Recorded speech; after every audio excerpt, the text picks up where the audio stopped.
শিয়াদের পরিচয় জানার আগে শিয়া শব্দের অর্থ আমাদের জেনে নেওয়া দরকার। শিয়া শব্দটি বলতে মূলত দল, উপদল বা অনুসারীদের কোনো গোষ্ঠী এটা বোঝানো হয়। শিয়া বলতে বোঝানো হয় শিয়াতু আলিয়িন বা আলী রাদিয়াল্লাহু তাআলা আনহুর অনুসারী গোষ্ঠী, এদেরকে শিয়া বলা হয়। বা আলে বাইত রাসূল করিম সাল্লাল্লাহু আলাইহি সাল্লামের পরিবার কেন্দ্রিক যাদের ভক্তি, বিশ্বাস এগুলো গড়ে উঠেছে তাদেরকে সাধারণত শিয়া বলা হয়। শিয়াদের উৎপত্তি এটা সাহাবায়ে কেরাম রিদওয়ানুল্লাহি তাআলা আজমাইন তাদের যুগ থেকেই বলতে পারি।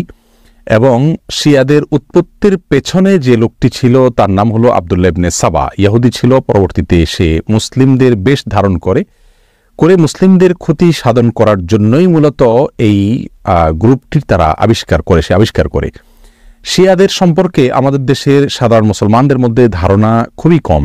আমরা অনেকেই মনে করি মুসলিমদের মধ্যেই একটি সাধারণ দল শিয়া, অথচ শিয়াদের যে সমস্ত বিশ্বাস আছে সে বিশ্বাসগুলো ইসলামের একেবারে মৌলিক বিশ্বাসগুলোর সাথে অনেকগুলো বিশ্বাস আছে যেগুলো সাংঘর্ষিক। অনেক ভাই বোনরা মনে করেন যে শিয়াদের সাথে আহলে সুন্নাহ ওয়াল জামাআতের অর্থাৎ যারা কোরআন এবং সুন্নাহকে দলিল হিসাবে গ্রহণ করে সেটাকে অনুসরণ করে তাদের সাথে শিয়াদের একটা পার্থক্য তারা মনে করেন যে শুধুমাত্র খেলাফত নিয়ে, অর্থাৎ আবু বকর রাদিয়াল্লাহু তাআলা এবং আলী রাদিয়াল্লাহু তাআলা আনহুর ভিতরে কে বেশি খেলাফতের হকদার এটা নিয়ে মত পার্থক্য। আসলে বিষয়টা তা নয়, বরং শিয়াদের বিশ্বাসগুলোকে একত্র করা কঠিন। তাদের মধ্যে অনেকগুলো দল উপদল আছে, তার ভিতরে কমন কিছু বিশ্বাস আছে বেশিরভাগ শিয়ারা লালন করে। তার ভিতরে একটি হলো তারা কালিমাতুত তাওহীদ আমরা যেটা বলি এটাকে যথেষ্ট মনে করে না। তারা মনে করে লা ইলাহা ইল্লাল্লাহ মুহাম্মাদুর রাসূলুল্লাহ এবং আলিয়ুন ওয়ালিউল্লাহ এটাও স্বীকৃতি দিতে হবে, মুখে উচ্চারণ করতে হবে, তারপরে মানুষ মুসলিম হবে। তাদের মধ্যে কোনো কোনো গ্রুপ আছে যারা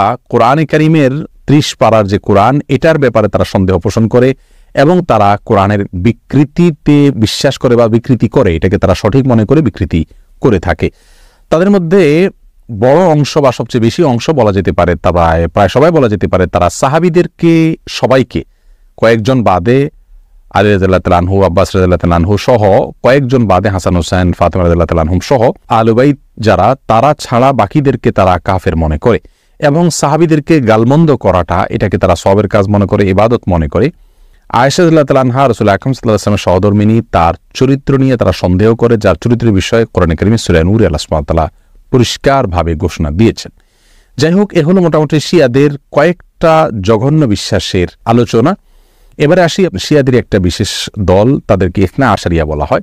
মূলত ইসনা আশার শব্দের অর্থ হলো 12। ইসনা আশারিয়া গ্রুপ বলতে শিয়াদের ওই গ্রুপকে বলা হয় যারা 12 জন ইমামে বিশ্বাস করে, অর্থাৎ যারা মনে করে যে 12 জন ইমাম আল্লাহর পক্ষ থেকে নির্ধারিত, তারা রাসূল করিম সাল্লাল্লাহু আলাইহি সাল্লামের ওয়াফাতের পরে ধারা পরম্পরায় আসছেন এবং তাদের মধ্যে প্রথম ইমাম ছিলেন আলী রাদিয়াল্লাহু তাআলা আনহু এবং সর্বশেষ ইমাম ছিলেন মুহাম্মদ ইবনুল হাসান আল আসকারী।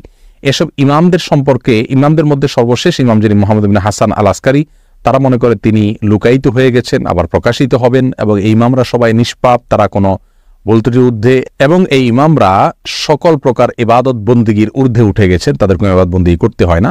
এই বিশ্বাসগুলো লালন করে থাকে ইসনা আশারিয়া গ্রুপ। শিয়াদের ব্যাপারে আমাদের ধারণা কি হবে, তাদেরকে আমরা কাফের বলবো কিনা? উত্তর হলো শিয়াদের মধ্যে যারা আয়েশা রাদিয়াল্লাহু তাআলার চরিত্র নিয়ে সন্দেহ করে, কোরআনের ব্যাপারে যাদের সন্দেহ রয়েছে এবং বিকৃতি সাধন করে থাকে, এবং কেউ কেউ আছে রাসূল করিম সাল্লাল্লাহু আলাইহি সাল্লামের রিসালাত নিয়েও সন্দেহ করে। তারা বলে যে জিবরিল ভুলে রাসূল করিম সাল্লাল্লাহু আলাইহি সাল্লামের কাছে রিসালাত নিয়ে আসছিল মূলত আলী রাদিয়াল্লাহু তাআলার কাছে। এরকম আর অনেকগুলো বিশ্বাস লালন করে। এই সম্প্রদায়গুলোকে বা এইরকম বিশ্বাস লালনকারীদেরকে আমরা মুসলিম মনে করতে পারি না। তবে হ্যাঁ, তাদের মধ্যে অনেকগুলো গ্রুপ আছে যাদেরকে সরাসরি কাফের বলা যায় না, তাদের অনেকগুলো ভুল এবং ভ্রান্ত বিশ্বাস রয়েছে। এদের মধ্যে সবচেয়ে সাধারণ যেটা বিশ্বাসের দিক থেকে সবচাইতে তুলনামূলকভাবে কম জঘন্য বলা যেতে পারে সেটা হলো আবু বকর রাদিয়াল্লাহু তাআলা চাইতে আলী রাদিয়াল্লাহু তাআলাকে খেলাফতের জন্য অধিক হকদার মনে করা।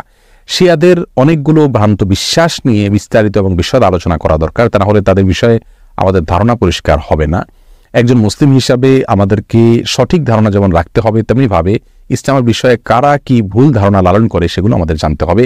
কোরআন নিয়ে যারা সন্দেহ করে, সাহাবীদেরকে যারা গালমন্দ করে, সাহাবীদেরকে যারা কাফের মনে করে এবং রাসূল করিম সাল্লাল্লাহু আলাইহি সাল্লামের সহধর্মিণীর চরিত্র নিয়ে যারা সন্দেহ করে, কোরআনের বিকৃতি যারা সাধন করে, এদের ব্যাপারে আমাদের ধারণা কি হওয়া উচিত সেটা আমার মনে হয় যে কোনো সাধারণ দর্শক শ্রোতাই আমরা সহজেই সিদ্ধান্ত নিতে পারবো।